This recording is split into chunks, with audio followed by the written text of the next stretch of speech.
कम से कम इतना कर लें। मैं अगर फेफड़ों की बीमारी के हिसाब से आपको बताऊं कि कम से कम थूकते हुए, आपको पता हमारी हाइजीनिक जो प्रैक्टिस इतनी अच्छी, खांसते हुए हाथ धोने का एहतमाम कर लें, उस वक्त एहतियात कर लें।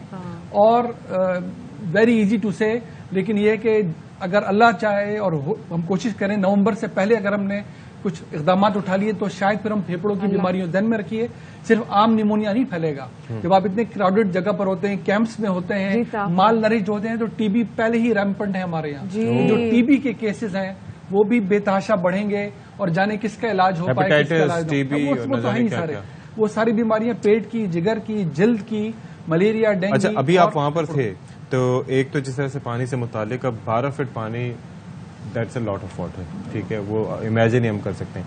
तो उसके निकासी के लिए आपने देखा कि कोई, और निकासी करके ले जाएंगे कहाँ? नहीं, वो मैं बताऊं अशफाक साहब आपको कि वो हुआ ये कि पानी कोई एक रॉ में बहता हुआ पानी नहीं है, ये पॉकेट्स हैं, स्कैटर्ड पॉकेट्स। यानी कि जो मैंने देखा, दादू से आगे मैं आपको बताऊं आंखों देखा हाल, तो दरिया सिंध का जो बैंक टू बैंक एरिया है वो बहुत कम है, और जो पानी सैलाब का है उसका तो कोई अंदाजा ही नहीं कर सकते हम। इतना पानी है वहां पर कि दरिया सिंध छोटा है, उसके सामने जो पानी जमा हुआ। कहा गया था ना ऊपर से एक एरियल व्यू कि 100 किलोमीटर पे एक झील बन गई है। इससे अंदाजा कर 100 किलोमीटर ही सब 100 किलोमीटर मतलब बहुत बड़ा रकबा है। और जब हम देखते हैं जाके तो लगता है अंदाजा नहीं हो पाता कि हम really we are beside a river और बिसाइड अ सी और वेयर वी आर। अच्छा डॉक्टर साहब, ये कहेगा कि अभी भी बहुत सारे ऐसे इलाके जिनको आप सोच रहे हो कि यहाँ पे जाने, लेकिन वहाँ पे आप लोगों का एक्सेस जो है वो मुमकिन ना हो, क्योंकि बहुत सारे भी ऐसे इलाके हैं, हमने देखा है स्पेसिफिकली बहुत सारे इलाकों तक कोई पहुंचा ही नहीं। बिल्कुल, मैं आपको without any element of self praise here,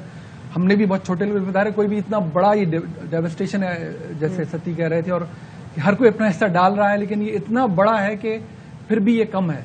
तो हम तो जिन इलाकों में गए वहां भी हमने यही सुना है, दूसरे दोस्त भी जिन इलाकों में लोग जा रहे हैं वो भी कह रहे हैं कि जी हम तक कोई नहीं पहुंच पा रहा। लेकिन जरूर पहुंच भी रहे हैं लोग जहां जहां पहुंच रहे हैं, लेकिन ये मुश्किल बहुत बड़ी है, इसका कैनवस बहुत बड़ा है, सबको इनकॉर्पोरेट इंटेग्रेटेड अप्रोच से जाना होगा, वरना ऑल्सो यहाँ पे एनजीओ को भी कश्तियों की जरूरत है। क्योंकि मैं आपको जरा एरियल व्यू दिखाती हूँ उन इलाकों का जहां पर सैलाब आया है। ये आप एरियल व्यू देख सकते हैं, ये इस सैलाब से पहले ये गांव थे, ये देहात थे, यहाँ पे लोग रहते थे, लोगों के घर थे, यहाँ पर लोगों के स्कूल थे, यहाँ पे दुकानें थी, पूरे पूरे पूरे शहर आबाद थे, लेकिन अब ये बिल्कुल पानी में डूबे हुए हैं। Just imagine. और हम इसमें कई फैक्टर्स की बात करते हैं, और इसमें से एक फैक्टर ये था कि शायद हमारे दरियाओं पे हमारे पास वाटर स्टोरेज कैपेसिटीज होती हैं, हमारे पास डैम्स होते हैं, तो ये पानी की बेहतर नेविगेशन हो सकती थी। आप सोचिए कि अगर भाषा डैम होता तो 8 मिलियन एकड़ फीट, कालाबाग होता तो 6 मिलियन एकड़ फीट पानी हम स्टोर कर सकते थे, और पानी को नेविगेट करके बेहतर तरीके से इन इलाकों को डूबने से बचा सकते थे, लेकिन ऐसा ना हो सका। और अब अशराफिया तो नहीं भुगत रही, गरीब लोग बेचारे भुगत रहे हैं, और अब भी पानी का निकासी का कोई इंतजाम नहीं है।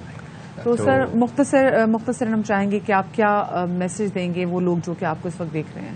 मैं मैसेज दूंगा कि जी दुआ भी कीजिए, और अमल का वक्त है, इस वक्त अमल में आगे बढ़ें। आप खुद कर सकते हैं तो करें, वरना जो भी ऑर्गेनाइज एक्टिविटी कर पा रहे हैं दोनों प्रॉन्ग्स में, वो फूड रिलीफ हो, शेल्टर हो, वो मेडिसिन के एस्पेक्ट से उनकी मदद करें, अपने एतमाद के लोगों में जाए, अपने सर्कल में जाए, लेकिन ये वक्त है आगे बढ़ने का। ये उनका भी इम्तिहान है जो मुसीबत में घिरे हुए हैं, और उससे बड़ा इम्तिहान उनका है जो आफियत में है कि आगे बढ़ें, पीछे ना बैठे रहें। ये लूज करने का नहीं है बल्कि जीतने का वक्त है, आगे बढ़ के उनकी मदद करें। और बहुत जरूरी है कि लोगों को वहां से निकालें, क्योंकि उन लोगों ने अपने साथ जो ट्रेजेडीज देख ली हैं, अपनी जिंदगी भर की जमा पूंजी को बहते हुए, अपने प्यारों को बहते हुए। और हम खुद सोचें थोड़ी देर के लिए कि घर में अगर आपके कोई बुजुर्ग जो है वो बीमार हो, और उस दिन बहुत तेज बारिश हो कि आप अपने उस घर के बुजुर्ग को सिर्फ अस्पताल ना लेके जा सके, तो वो आप कर्ब और अजियत कुछ लहजे के लिए सोचें अगर आप पर आए। और यहाँ पे तो वो सिचुएशन थी कि जब सैलाब का पानी घरों में आ रहा था, घर में बुजुर्ग थे, बीमार थे, आप उनको नहीं बचा सके, तो इनकी ट्रॉमा हीलिंग भी बहुत ज्यादा जरूरी है। अब इनको इस ट्रॉमा से निकालने में भी मुझे लगता है कि बहुत वक्त दरकार होगा। बहुत वक्त। पहले तो जिंदगी बचा लें। यहाँ पर मेंटल हेल्थ के हवाले से सोचता कौन है? जिंदगी बच गई तो फिर वो खुद ही हीलिंग भी हो जाएगी।